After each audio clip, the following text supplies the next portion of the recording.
दोस्तों इस वक्त मैं भावनगर में हूँ। भावनगर में कुछ काम से आया हुआ था, तो रास्ते में मुझे कुछ दिखा है, मतलब खेत दिखा है। खेत ये फल या फसल का नहीं है, न धान गेहूँ का है। जो खेत दिखा है मुझे नमक का खेत दिखा है, तो मुझे लगा कि मैं भी आपको दिखा दूँ कैसा होता है खेत। दोस्तों अभी मैं जिस खेत में चल रहा हूँ ना, ये भी नमक का ही खेत था, लेकिन अभी इसमें पानी नहीं है, सूखा हुआ है। ये भी नमक का ही खेत है। तो गुजरात में बहुत सारी चीज़ें हैं देखने लायक, समझने लायक, और मैं तो अभी घूमता रहता हूँ, चीज़ें ही ढूंढता रहता हूँ, क्या दिखेगा। देखिए ये नमक का खेत आ गया, मेरे पीछे देखिए खेत नमक का। और मैं एक राउंड घूम करके आ गया क्या है करके, तो अभी मैं वीडियो बनाने के लिए यहाँ पे खड़ा हूँ। आपको मैं थोड़ा सा बताना चाहूँगा कि ये खेत कैसे बनता है और ये पानी कहाँ से लाते हैं लोग।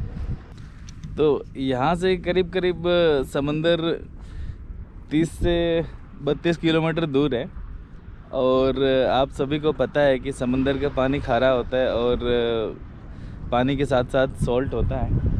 तो ये जो खेत बना है ना, ये खेत समंदर का पानी से नहीं बना है, क्योंकि यहाँ से समंदर ज़्यादा दूर नहीं है और ये तटीय इलाका है। तो ये पानी नीचे से बोरिंग करके निकाला गया है और ऊपर खेतों में डाल दिया गया है। आप देख सकते हैं ये एक लंबा सा एक नली बना हुआ है, आगे बोरिंग ड्रिल किया हुआ है, और उसी में से पानी इसमें आता है और सब खेत में डाल दिया जाता है। खेतों में पानी डाल दिया जाता है। जैसे अभी ये नली आ रहा है और ये वाला खेत में पानी डाल दिया। ये यहाँ से पानी इस खेत में चला गया। ऐसे करके सभी खेतों में ये लोग पानी भरते हैं। और तो ये नमक पानी से अलग कैसे होता है, ये बड़ा सिंपल सा प्रोसेस है। मतलब इंग्लिश में तो जो बोलते हैं इसको थर्मल डिस्टिलेशन बोलते हैं।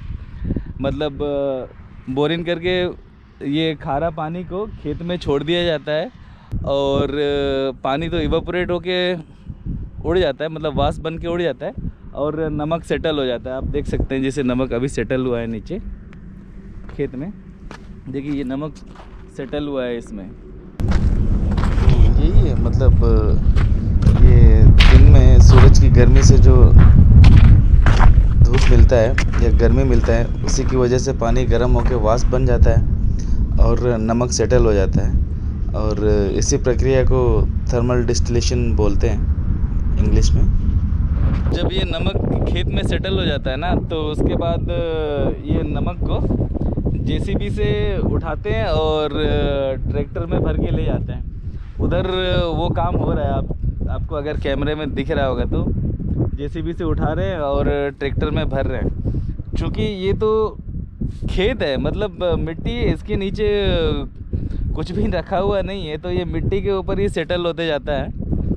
तो इसको फिर ट्रैक्टर में उठा के प्रोसेसिंग के लिए आगे लेके जाते हैं। मतलब क्रशर टाइप होता है, अभी रास्ते में दिखेगा तो मैं दिखाऊंगा, जहाँ पे मिट्टी और जो पत्थर वगैरह होता है वो सब अलग किया जाता है। और अभी ये पत्थर जैसे हो गया, तो कोई बड़ा टुकड़ा है, कोई छोटा टुकड़ा है, तो इसको ट्रैक्टर में भर के ले जाते हैं स्टोन क्रशर में, जहाँ पे बड़ा बड़ा टुकड़ा को छोटा छोटा कर दिया जाता है। मतलब सब इक्वल पीस में बन जाएगा वहाँ पे।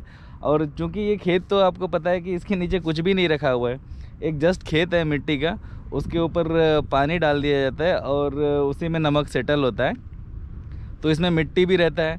तो वो जो ट्रैक्टर में भर के जहाँ लेके जाते हैं, एक मशीन है, स्टोन क्रशर बोलते हैं, या फिर उसमें इसकी धुलाई भी होती है।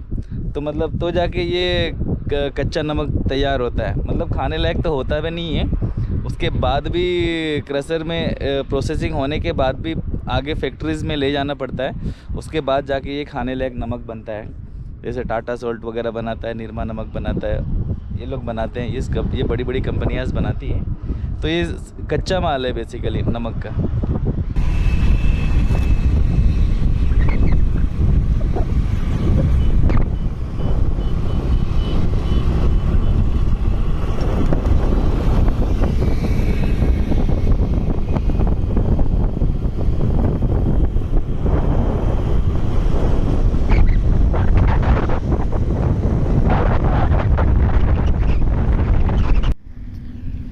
देख रहे हैं, ये जो दूर दिख रहा है, जैसे भी नमक को खरोंच के ये ट्रैक्टर में भर के दे रहा है।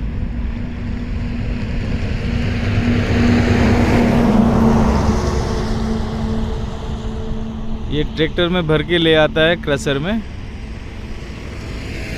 ये जो ब्रिज जैसे दिख रहा है ना, वो ब्रिज नहीं है, वहाँ पर होपर है, और उसमें ट्रैक्टर अभी डंप कर देगा जो खेत से लाया है ना। अभी ये ट्रैक्टर जो खेत से लेके आया है नमक को, उसको डंप कर देगा, और वो कन्वेयर बेल्ट से ऊपर आ जाएगा। जो ब्लू वाला दिख रहा है ना, वहाँ पे सेल शेकर जैसे लगा हुआ है। मतलब सेल शेकर बोले तो जो मेरे साथ काम करते हैं उनको पता है वो क्या होता है। वहाँ पे बेसिकली ये धुलता है, जैसे खेत से आया तो मिट्टी आया है और मिट्टी वगैरह साफ़ करना पड़ता है ना, तो वहाँ से मिट्टी धुल के अलग हो जाता है और उसके आगे सिर्फ नमक जाता है। और उसके आगे जो दिख रहा है ये बेल्ट जैसा, वो क्रशर जैसा है। क्रशर मतलब उसमें एक क्रश होता है, जो खेत से तो थोड़ा बड़ा बड़ा साइज का भी आता है ना, पत्थर का टुकड़ा बन के आता है नमक, तो उसको क्रश करके आगे ये बेल्ट में बढ़ता है। और जो दो लड़कियां दिख रही हैं, लेडीज़ दिख रही हैं, वो लोग अगर कोई बड़ा पत्थर आ गया या फिर कुछ घास फूस आ गया तो लोग हाथ से भी साफ़ करके वहाँ से हटा देती हैं, और ये आगे जाता है कन्वेयर बेल्ट से। ये नमक आपको गिरता हुआ दिखाई दे रहा है, तो ये नमक ये वाले कन्वेयर बेल्ट में जाती है और ये ऊंचाई से जाके ऐसे जमा किया जाता है। और ये जो कन्वेयर बेल्ट है ना, ये चारों ओर घूमता है। मतलब अब जैसे ये सामने साइड वाला जमा हो गया, इसके ऊपर और डाल नहीं सकता है, तो उसके बगल में डायरेक्शन करके वहाँ जमा कर रहा है। फिर वो वहाँ पे भी भर जाएगा तो बेल्ट कन्वेयर बेल्ट को घुमा दिया जाएगा और उस साइड में जमा किया जाएगा। तो मतलब ये चारों साइड में जमा कर सकता है। इसका खासियत यही है। ये बेसिकली कच्चा नमक है, अभी इसको और फैक्ट्री में ले जाके खाने लायक बनाया जाएगा। जैसे निरमा नमक हुआ, टाटा नमक हुआ, वो लोग बनाता है फैक्ट्री में, उसके बाद ही खाने लायक होता है ये।